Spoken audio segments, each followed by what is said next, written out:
ভারত বাংলাদেশের মধ্যে উত্তেজনা বাড়ছে। এটা যে শুধুমাত্র জনগণের পর্যায়ে তা না, একেবারে রাষ্ট্রীয় বা সরকারি পর্যায়েও সেটা চলে গেছে। দুই পক্ষই পাল্টাপাল্টি নানান ব্যবস্থা নিচ্ছেন। সর্বশেষ আমরা যেটা দেখলাম, ভারতের হাইকমিশনারকে বাংলাদেশ ডেকে পাঠিয়েছে, আবার বাংলাদেশের হাইকমিশনারকে ভারত ডেকে পাঠিয়েছে। মূল কারণ আসলে আমরা যা অনুমান করতে পারি, যেসব উত্তেজনা চলছে এসব ব্যাপারে ব্যবস্থা নেওয়া। জনগণের পর্যায়ে যেটা হলো, আমরা আর খুব বেশি তেমন কিছু করছি না, কিন্তু ভারতে দেখা যাচ্ছে অত্যন্ত উগ্র আচরণ করা হচ্ছে।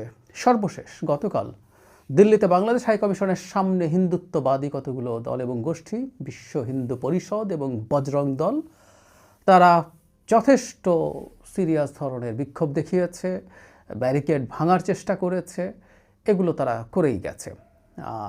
এবার তাদের যে ইস্যু ছিল, এই প্রসঙ্গে আমি একটু বলে রাখি, ওই ইস্যুতে যখন আমি ভিডিও করেছিলাম তখন আমি ওপরে হেডলাইন করেছিলাম মোদির হয়ে। মানে এই যে ময়মনসিংহে একজন সনাতন ধর্মের মানুষকে মিথ্যা অভিযোগ দিয়ে পিটিয়ে এবং পুড়িয়ে মারা হয়েছে। এই যে মিথ্যা অভিযোগ কথাটা আসলে গায়ে পড়ে বললাম, কারণ এই কথাটা অনেককে বলতে শুনছি। মিথ্যা বা সত্য কোনো অভিযোগ দিয়ে ধর্ম অবমাননার কাউকে পিটিয়ে মেরে ফেলা দূরে থাকুক, পেটানো যাবে না, ওটা বেআইনি। যারা পেটাবে তাদেরকে আইনের আওতায় নিতে হবে, শাস্তির আওতায় নিতে হবে। যাই হোক, যে বলছিলাম, এটা আদতে মোদির হয়ে কাজটা করা হয়েছে। মোদির হাতে অস্ত্র তুলে দেওয়া হয়েছে এবং খুব স্বাভাবিকভাবেই তারা সেটাকে দুর্দান্তভাবে ব্যবহার করছেন। এই যে যত জমায়েত হচ্ছে, এরাও আগে হাইকমিশনের সামনে গিয়েছিল। আমাদের পশ্চিমবঙ্গে যে ডেপুটি হাইকমিশন আছে সেখানে যেখানে যেখানে যা যা ঘটেছে, যা যা করার চেষ্টা করা হয়েছে, প্রত্যেকটার মূল বাহানা হচ্ছে বাংলাদেশে হিন্দু সম্প্রদায়ের এই ভদ্রলোকের মৃত্যু। আমাদের দেশের একজন নাগরিককে এভাবে বিভৎসভাবে হত্যা করা হয়েছে, এটার জন্য আমাদেরই যথেষ্ট ক্ষোভ, দুঃখ, রাগ আছে। আমরা সরকারের উপরে সেই চাপ তৈরি করছি। সরকারের নিজ থেকেও তারা কিছু ব্যবস্থা নেওয়ার চেষ্টা করেছেন, কিছু মানুষকে গ্রেফতার করা হয়েছে। যদিও আমি প্রায় বলি যে আসলে আগেও যদি ঠিকঠাক মতো করা হতো এসব ঘটতো না, এবং যাদেরকে ধরা হয়েছে এদেরকে যে সুষ্ঠুভাবে বিচারের আওতায় আনা হবে সেটা আমি আসলে খুব বেশি আস্থাশীল নেই সরকারের প্রতি। কিন্তু এই ঘটনাটা ঘটেছে এবং ভবিষ্যতেও এই ধরনের ঘটনা ঘটানো হবে। এই জন্য আমি খুবই সন্দেহ করি, এখন থেকে না, ধর্মের নামে যা যা হয়েছে, এই ধর্ম অবমাননার নামে হিন্দু হোক, মুসলিম হোক, বা নানান কিছু করা যাবে না তৌহিদি জনতার ব্যানারে যা যা করা হয়েছে, প্রত্যেকটা আদতে ভারতের ন্যারেটিভকে হেল্প করেছে। ন্যারেটিভটা খুব সোজা, বাংলাদেশে ধর্মীয় উগ্রপন্থার উত্থান হয়েছে এবং শেখ হাসিনার পতনের পর এটাই হবার কথা ছিল। তারা শেখ হাসিনা সম্পর্কে বলতেন শেখ হাসিনার কিছু সমস্যা আছে নির্বাচন নিয়ে, করাপশন নিয়ে, কিন্তু তিনি যদি চলে যান তাহলে বাংলাদেশ ধর্মীয় বা ইসলামী উগ্রপন্থার হাতে চলে যাবে। এখন এটা বাস্তব কি অবাস্তব, সত্য কি মিথ্যা, এই ন্যারেটিভ কি না কি, সেসব আসলে আলোচনা না। আলোচনা হচ্ছে আমরা কিছু গ্রাউন্ড তৈরি করেছি এটা করার জন্য। আমি প্রায় বলি কথাটা, ইরাক ধ্বংস করার জন্য ইরাকের ওয়েপন অফ মাস ডিস্ট্রাকশন থাকার দরকার ছিল না। ধ্বংস করা হয়ে গেছে, কিন্তু আমরা জানলাম ওখানে আসলে এটা ছিল না। সুতরাং বাংলাদেশে এদের কতটুকু গ্রাউন্ড আছে এই এক্সট্রিমিস্টদের, সেটার চাইতে দিনের শেষে এই বয়ান এস্টাবলিশ করার মতো যথেষ্ট তথ্য আছে কিনা সেটাই যথেষ্ট। ভারত এইগুলো ব্যবহার করছে। এটা আমাদের জন্য বিপদ হয়ে আসবে সামনে, আমরা নিশ্চিত থাকতে পারি। কিন্তু যেটা বলছিলাম যে ভারতের সাথে বাংলাদেশের এই যে এসকালেশন হচ্ছে তার টেনশনের, সেটা কি কমবে না বাড়বে, নাকি একই রকম থাকবে? আমি আসলে এটা খুব বেশি কমার লক্ষণ দেখি না। মানে এটা কিছুটা কমবে, আবার বাড়বে, আবার কমবে, আবার বাড়বে, এই পরিস্থিতি চলতে থাকবে অন্তত 2026 সালের মাঝামাঝি পর্যন্ত। কেন এটা মনে করছি? আমি অনেক দিন থেকে বলি, বাংলাদেশের অস্থিরতা ভারতের অভ্যন্তরীণ রাজনীতিতে খুবই খুবই গুরুত্বপূর্ণ রোল প্লে করে। অস্থিরতা বিশেষ করে সেটা যদি ধর্মকে ভিত্তি করে হয়, ইসলামী উগ্রবাদ, বা আরও স্পেসিফিকলি যদি হয় যে হিন্দু সম্প্রদায়ের কারো ওপরে, সেটা ভারতের রাজনীতিতে অসাধারণভাবে সাহায্য করবে। 26 সালে ভারতের গুরুত্বপূর্ণ কয়েকটা নির্বাচন আছে বিধানসভার। মার্চ এপ্রিলের দিকে আমাদের বর্ডার সংলগ্ন দুটো রাজ্য পশ্চিমবঙ্গ এবং আসামে আছে। মে জুনের দিকে আছে তামিলনাড়ু এবং কেরালাতে। পন্ডিচেরিতেও আছে সম্ভবত, ওইটা খুব সিগনিফিক্যান্ট রাজ্য না। ফলে বাংলাদেশে হিন্দু সম্প্রদায়ের উপরে অন্যায় হচ্ছে, অত্যাচার হচ্ছে, অথবা বাংলাদেশে ধর্মীয় মৌলবাদ, উগ্রবাদ মাথাচাড়া দিচ্ছে, এগুলো ভারতের এই ডোমেস্টিক পলিটিক্সে খুবই ভালো হেল্প করবে।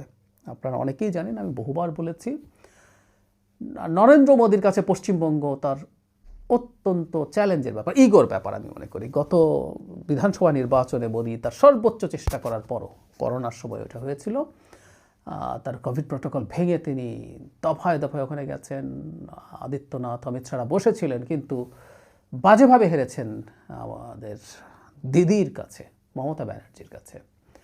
তো যাই হোক, তিনি এটা আসলে নিয়ে ছাড়তে চাইবেন এবার, এবং আমাদের দেশে এই ধরনের ঘটনা এবং তার প্রতিক্রিয়া পাল্টাপাল্টি করা তাদের রাজনীতিকে সুবিধা দেবে। পশ্চিমবঙ্গের বিজেপির প্রধান শুভেন্দু অধিকারীকে আমরা খুবই অ্যাগ্রেসিভ কথা বলতে দেখছি, এটা আসলে এই রাজনীতির কারণে।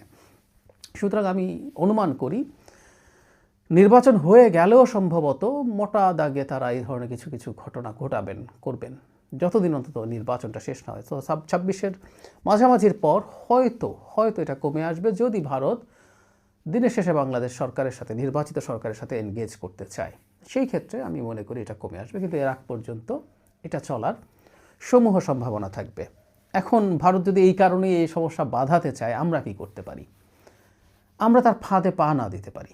ভারত চায় আমরা এখানে হিন্দু সম্প্রদায়ের উপরে কোনো না কোনো ঝামেলা তৈরি করি, তারা চায় এখানে ইসলামের নামে নানান রকম নিপীড়ন, নির্যাতন, ভায়োলেন্স চলুক। এগুলোই প্রত্যেকটা সে তার অভ্যন্তরীণ রাজনীতিতে ব্যবহার করতে পারে, তার জনগণের সামনে দেখাতে পারে, দেখো তোমার বর্ডার ওই পারে কীরকম জঙ্গি তাদের ভাষায় লোকজন তৈরি হচ্ছে, তুমি সিকিওর থাকবা না। এবং বাংলাদেশে এরকম মৌলবাদের, উগ্রবাদের উত্থান যদি হয়, হিন্দু সম্প্রদায় চ্যালেঞ্জে পড়বে, তাকে ভারতে চলে আসতে হবে। আপনারা অনেকেই জানেন যে আমি এটা প্রায়ই বলি, মোদি সারা পৃথিবীর হিন্দুদের কাস্টোডিয়ান হিসাবে নিজকে জাহির করতে চেয়েছেন। পৃথিবীর যে কোনো প্রান্তে আমরা তাদের যে সিটিজেনশিপ অ্যামেন্ডমেন্ট অ্যাক্ট হয়েছে সেটা অনুযায়ী খুবই বিতর্কিত, এই সাবকন্টিনেন্টে যে কোনোখানে হিন্দু কেউ যদি টর্চার্ড হয়, সে ভারতে চলে যেতে পারে, ভারতে গিয়ে সেখানকার নাগরিকত্ব পেতে পারে। এই রকম একটা ন্যারেটিভ তিনি এস্টাবলিশ করতে চাইছেন। ফলে বাংলাদেশে যদি হিন্দু সম্প্রদায়ের উপরে যে কোনো রকম ঘটনা ঘটে, মানে আমাদের তো অ্যারাউন্ড 10% হিন্দু মানুষ, তো আমাদের ক্রাইমের 10% হিন্দুদের উপরে হওয়ার একটা স্ট্যাটিস্টিক্যাল প্রবাবিলিটি আছে। আমি বলছি না ক্রাইম হওয়া উচিত, স্ট্যাটিস্টিক্যাল প্রবাবিলিটি আছে। তো সেটাও না তারা সেভাবে ওই যে জাতের বা ধর্মের উপরে ভিত্তি করে হয়েছে বলে বলবে। আমাদের নিশ্চয়ই মনে আছে 5 আগস্ট পরবর্তী সময়ে কিছু হিন্দু মানুষের উপরে আক্রমণ হয়েছিল। ভারত এটাকে এই যে কমিউনাল ভায়োলেন্স হিসেবে এস্টাবলিশ করতে চেয়েছিল। তখন কিন্তু আমরা প্রচুর বলেছি, শোরগোল করেছি, এগুলো আদতে আওয়ামী লীগের ওপরে আক্রমণ। বলে রাখা ভালো, তখনও বলেছি আমরা আওয়ামী লীগের ওপরে কোনো হামলা কোনোভাবেই সমর্থন করি না। কিন্তু এটা আসলে এই কারণে হয়নি যে তারা হিন্দু, এটা এই কারণে হয়েছিল যে তারা আওয়ামী লীগ করেন। কিন্তু তারা এটাকে এভাবে করতে চায় নাই, হিন্দুর ওপর আক্রমণ হয়েছে। এবং যেহেতু মোদি হিন্দুদের কাস্টোডিয়ান, সুতরাং এইটাকে তিনি ব্যবহার করবেন, বিক্রি করবেন।